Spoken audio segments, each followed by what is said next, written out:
The phone buzzed against my kitchen counter as I helped Noah, my 8-year-old son, prepare his favorite lunch, peanut butter sandwich, cut precisely into 4 triangles.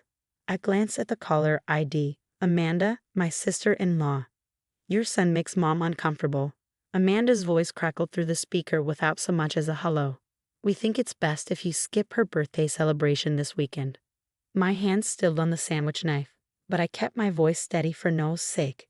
Excuse me. Look, Olivia, we all know how Noah can get at family gatherings. The noises, the movements. Mom's turning 65, and she deserves a perfect day. We want her to be comfortable. I watched Noah meticulously align his sandwich triangles, his gentle humming a reminder of how far he'd come in his therapy. My beautiful, brilliant boy, who could name every planet in the solar system and recite pi to 30 decimal places. Amanda, we're coming. Noah is your mother's grandson, and... God, you're so selfish, she cut in. It's not always about you and Noah. Think about someone else for once. Mom specifically said she doesn't want any disruptions. The word disruptions hung in the air like poison. I felt heat rise in my chest, but years of advocating for Noah had taught me to channel anger into action. Put Carol on the phone, I said, referring to my mother-in-law. She's not available. Amanda replied too quickly. Just, don't come, okay? We'll send photos. The line went dead. I stood there, gripping the counter, as Noah finished arranging his lunch with precise, careful movements. My husband, Mark, was away on a business trip, but I knew what he'd say. We had countless conversations about his family's treatment of Noah, their subtle exclusions growing more overt with each passing year. I opened my phone's gallery, finding a video from last Christmas. Noah was sitting with Carol, his grandmother, showing her his new astronomy book. She was actually smiling, engaged in his detailed explanation of black holes. That was before Amanda's influence had really taken hold. Mom? Noah's voice pulled me back to the present. Are we going to Grandma's party? I looked at my son, taking in his questioning blue eyes, so much like his father's.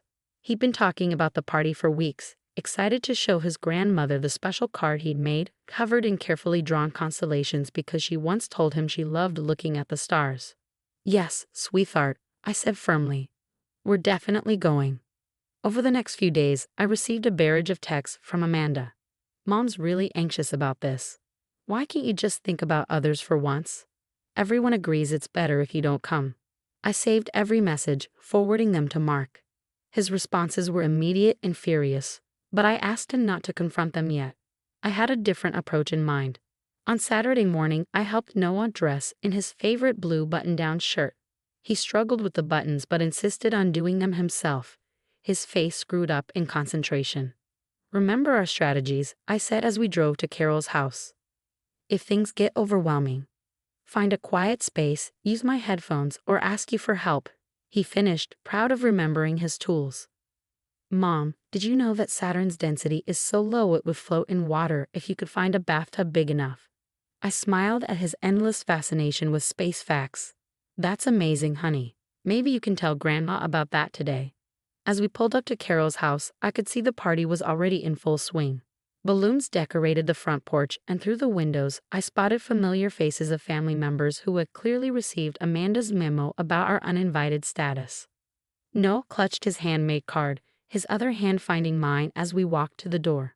I could feel a slight tremor in his fingers, but his steps were steady. I rang the doorbell. Amanda yanked it open, her face flushing red when she saw us. What are you doing here? I told you. Happy birthday, Grandma.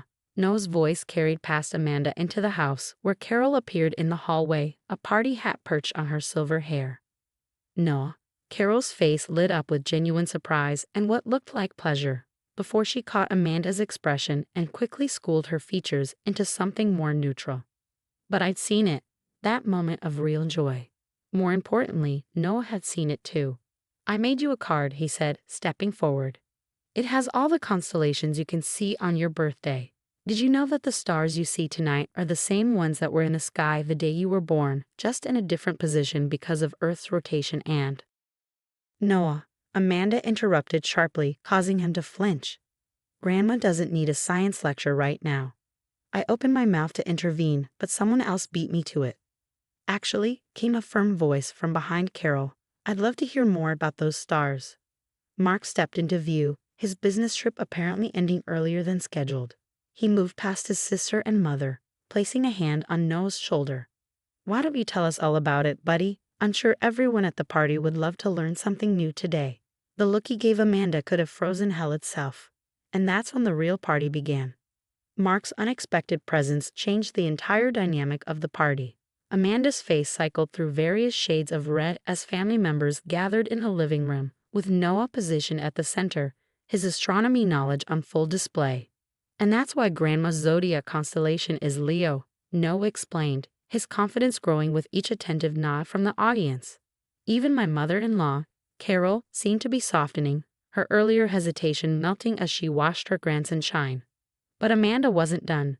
She hovered at the edges of the group, wine glass clutched too tightly in her manicured hands. I recognized that look, the same one she'd worn at every family gathering where Noah had stolen her spotlight. Present time, she suddenly announced, cutting off Noah mid-sentence about meteor showers. Mom, you should open mine first. I felt Noah tense beside me, his fingers starting their familiar tapping pattern against his leg. Mark noticed too, moving closer to provide the steady presence our son needed. Amanda thrust an elaborately wrapped package into Carol's hands. It's from me and the kids, you know, your other grandchildren. The emphasis wasn't subtle. Carol unwrapped an expensive-looking crystal photo frame, filled with pictures of Amanda's 3 children at various family events we'd never been invited to. Oh, look at all these wonderful memories, Amanda gushed, pointing at each photo. Remember that beach trip last summer, and the Christmas pageant, all those perfect family moments. Noah's tapping increased. He understood exclusion better than anyone gave him credit for. I have more pictures to add. Amanda continued, pulling out her phone. From last month's camping trip and... What camping trip? Mark interrupted, his voice dangerously quiet. The room grew still. Carol suddenly became very interested in adjusting her party hat. Oh, Amanda said, false sweetness dripping from her voice. Didn't Mom tell you? Just a little family getaway. We didn't think Noah would enjoy it. Before either Mark or I could respond, Noah stood up. His hands were shaking, but his voice was clear. I like camping, he said. Did you know that ancient astronomers used to study the stars while camping? They made maps of the sky that we still use today. I could have shown you how to find the North Star, and... Nobody wants another space lecture, Amanda snapped. This is exactly why we didn't invite you. You can't just act normal for 1 minute, can you? The room gasped. Several relatives quickly found reasons to examine their shoes. Noah's face crumpled, but instead of melting down as Amanda clearly expected, he took a deep breath, just like we practiced, and reached for his backpack. I brought my noise-canceling headphones, he said quietly, for when things get too loud, and my stress ball for when my hands need to move. I've been practicing. I wanted to be ready for Grandma's party.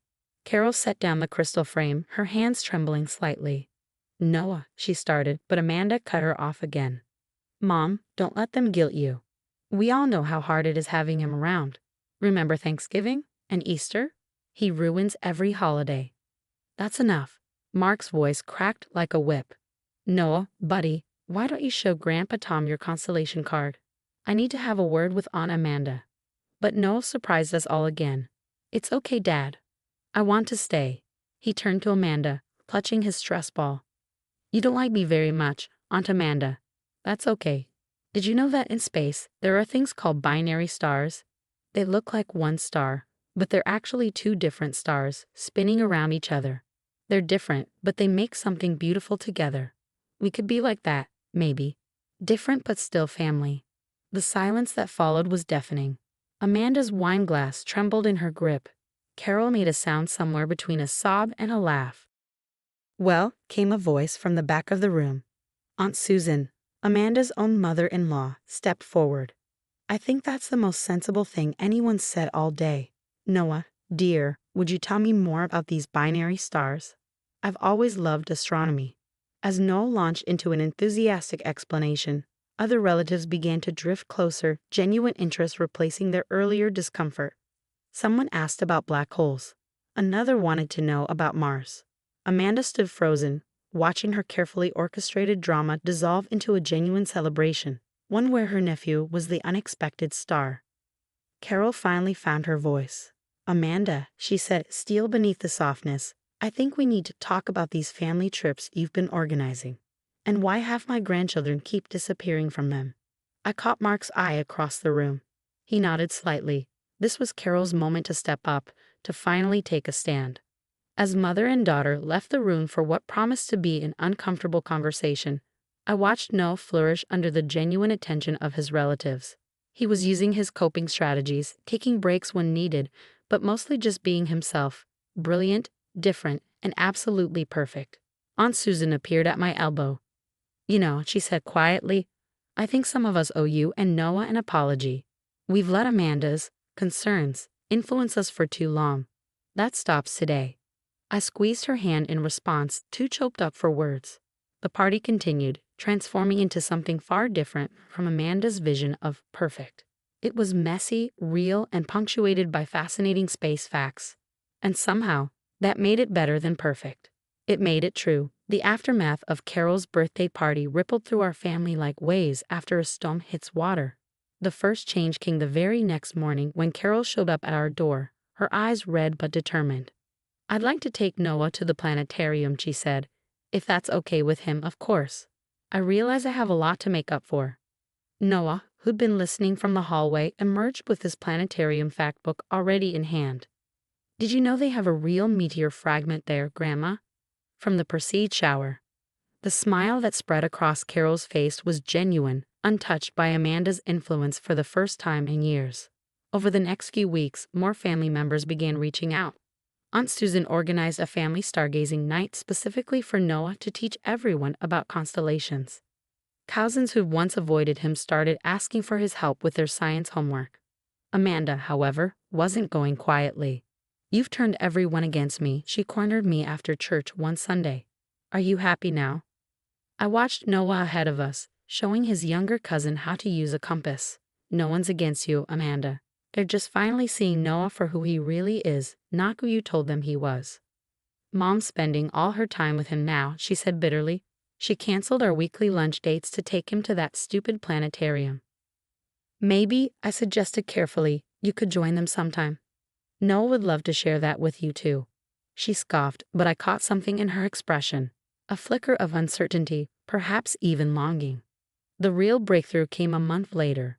Amanda's oldest daughter, Emily, was struggling with her science project about the solar system. After watching her daughter's frustration build, Amanda did something none of us expected. She called Noah. I stood in the doorway, watching my son patiently explain planetary orbits to his cousin, using oranges and apples as models. Amanda sat nearby, initially stiff and uncomfortable, but gradually leaning in, asking questions of her own. "So that's why Pluto isn't considered a planet anymore?" she asked, genuinely curious. Noah launched into an excited explanation, his hands moving animatedly. Instead of cutting him off or showing irritation, Amanda listened. Really listened. Later, as they were leaving, she paused at the door. "I've been wrong," she said quietly, "about a lot of things. I didn't understand." "No one's asking you to understand everything," I replied. "Just to accept him, to try." She nodded, watching Emily excitedly tell Noah about her project plans for next week. "He's a good kid. A really good kid. I'm sorry it took me so long to see that." The final testament to how much things had changed came at the next family gathering, Thanksgiving. Instead of being excluded or barely tolerated, Noah was given a special role. Carol asked him to say grace, but in his own way. He stood at the table, looking at all the faces, some loving, some still learning, but all trying. "Did you know that gratitude is like gravity?" he began. "It's a force that pulls people together, just like gravity holds planets in orbit. Today, I'm grateful for my family, who are like my own solar system. Sometimes we're far apart, like Pluto, and sometimes we're as close as Mercury to the sun. But we're always connected." I saw tears in Carol's eyes, pride in Mark's, and most surprisingly, a small smile on Amanda's face. Later that evening, as families began to leave, Amanda approached Noah. "Hey, space expert," she said, her voice only slightly awkward. "Emily's class is taking a field trip to the observatory next month. I'm chaperoning, and well, we could really use someone who knows their stuff. Would you like to come? Noah's face lit up brighter than any star he ever described. As I watched them discuss the upcoming trip, Mark slipped his arm around my waist. Look at that, he murmured. Our own little binary star system spinning into alignment. Noah was right that day at the birthday party. Different doesn't mean wrong in family. Real family finds a way to shine together, each member adding their own unique light to the constellation. Amanda still has her moments, and not every family gathering is perfect. But now, when Noah needs to take a break or gets overwhelmed with excitement about a new space fact, the family adapts. They've learned that love isn't about changing someone to fit your mold. It's about creating space for everyone to be themselves. As for Noah, he continues to teach us all about stars, space, and the infinite possibilities that exist when you open your heart to understanding. Different but together, just like binary stars in the vast universe of family. Sometimes the greatest gifts come wrapped in unexpected packages, teaching us that in the end, acceptance and love are the most powerful forces in any universe, even stronger than gravity itself.